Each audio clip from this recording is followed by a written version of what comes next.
Hey guys, Scott here, and today I want to talk about patch 6.1.0 and why it might feel bad for a lot of players. For me, I have been absolutely loving it. This has actually been one of my favorite patches in Dead by Daylight's history. In fact, I had like the longest DBD stream I've had in a really long time yesterday because I was just genuinely having fun, and this was playing Survivor. So I'm not sure how I'm having such a different experience from everyone else that's getting, camped and tunneled every game apparently. But that I think in 5 hours I was tunneled twice, and it was the same player both times. So I mean, I'm not experiencing that whatsoever. But just because I'm not doesn't mean you are. I just don't understand what's the variable. Why am I getting such pleasant games and everyone else is just miserable? So I may be the luckiest person alive, I guess. I don't know. But regardless, I want to go over why I have a theory why it might feel so bad for survivors. And it has to do with generator speed. So I have this theory that survivors that see the bar move slower will be under the impression that the game takes longer than a generator that moves faster, but there are regression perks or things that block generators and things like that. And it kind of makes sense because what we have with this patch is a nerf to basically all of the best regression perks. Ruin was nerfed, Pain Resonance was nerfed, Pop Goes the Weasel. Basically all of the good meta regression perks were kind of nerfed. Some a little bit, some pretty heavily, like Ruin is almost completely dead. So the regression perks were nerfed. However, gens were made 10 seconds longer. And now people have switched to predominantly using things like Gift of Pain, Thanatophobia, and things that make generators go slower. And even if the match times end up being the same, I am positive if we did a study on this, people would say, even if the matches were exactly the same duration, people would say that when they see the bar red and they see the bar moving slower, the game feels worse and it feels slower than if the bar was moving at a normal speed or yellow, but the killer had, Rune Undying and Pop and all these regression perks. Because I think it's that mental kind of aspect of this bar is barely moving. Oh my God, this is painful. Compared to, okay, I did a bunch, but then the killer popped it, but I can get it up there again really quick. Even though the match might end up being the same amount of time, I think that is actually causing people to have a far worse perception of how long the games are actually going. So I was curious.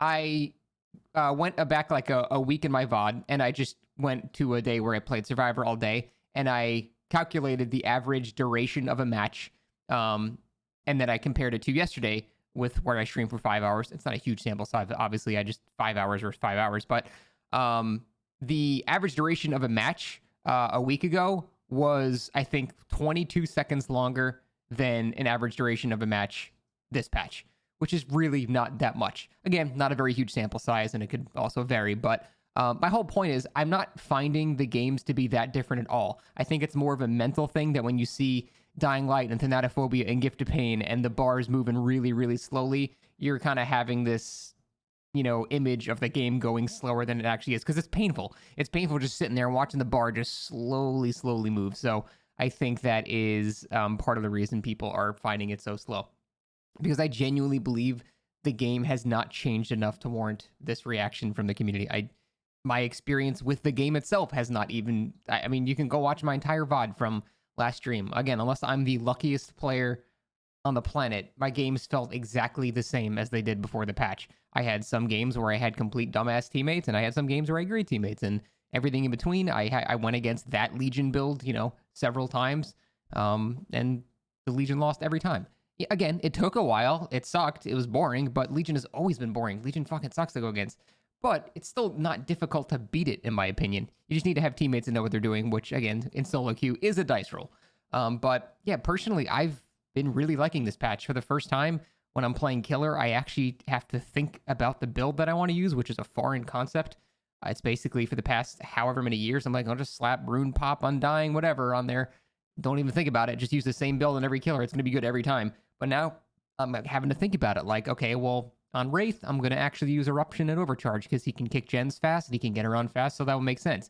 But on a killer like, Clown, it's probably not going to be as good because I'm not going to have the map control to get everywhere and kick the generator, so that's probably not going to be good. I'm actually having to think about the builds that I'm using for the first time, and that's all I've wanted. That's what I've wanted for years. That's what I've been asking for, a meta shakeup. So I have to think about different things, so we encounter different things. And at the very least, this patch is doing that. We're encountering different things now, and I think that's fantastic. That's what I've wanted for such a long time. I think people will adjust to this new meta. I think on Survivor, I've been running anti-meta builds. I have been running basically. I've been thinking about everything a killer wants to do now, and I've been running something that would counter that. So I've been running Desperate Measures, which is the counter to Thanatophobia. You heal significantly faster when everyone's injured. I've been running Repressed Alliance.